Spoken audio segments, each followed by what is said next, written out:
Druga poznata estradna ličnost našla se u vrtlogu kritika i komentara nakon što je u društvu Lukasa i Šerifa Konjevića bio povezan s pričom o fotografiji s Naserom Orićem, što je izazvalo pravu buru na društvenim mrežama. Na internetu se pojavio niz fotografija i video snimaka s proslave gdje su bili Aka Lukas, Šerif Konjević i drugi muzičari, a među njima se našao i Naser Orić. Ličnost oko koje je dugotrajna politička i istorijska kontroverza. Naser Orić je bivši komandant armije RBiH za vrijeme rata u Srebrenici, a u Srbiji je fotografija s njim izazvala lavinu negativnih komentara.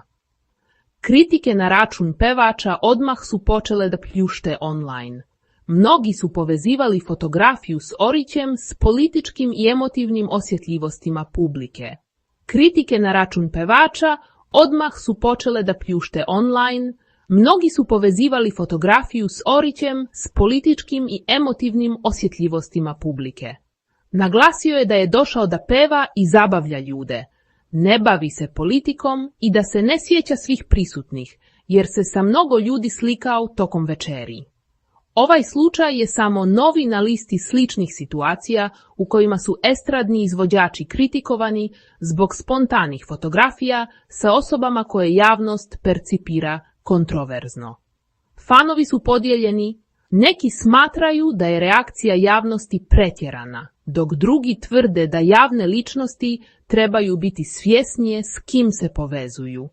Neki kolege iz industrije stali su u njegovu obranu, ističući da je riječ o spontanoj situaciji i društvenoj večeri, bez ikakvih političkih implikacija. Također se i Šerif Konjević oglasio, tvrdeći da ne zna tko je Orić i da nije imao namjeru nikakve provokacije. Mediji su prenijeli snimke i fotografije koji su se proširili viralno, dodatno podgrijavajući debatu o tome što publika očekuje od svojih zvijezda.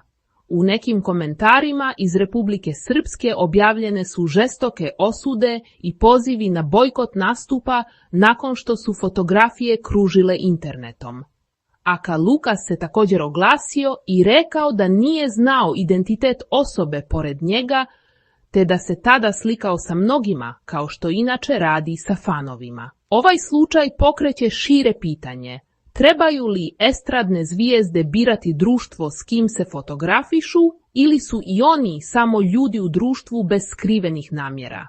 Ovaj slučaj pokreće šire pitanje: trebaju li estradne zvijezde birati društvo s kim se fotografišu ili su i oni samo ljudi u društvu bez skrivenih namjera? Bez obzira na to, jesu li im namjere bile političke ili ne, fotografije i njegova uključenost u društvo s Orićem nastavljaju da izazivaju brojne reakcije, komentare i debate širom regiona.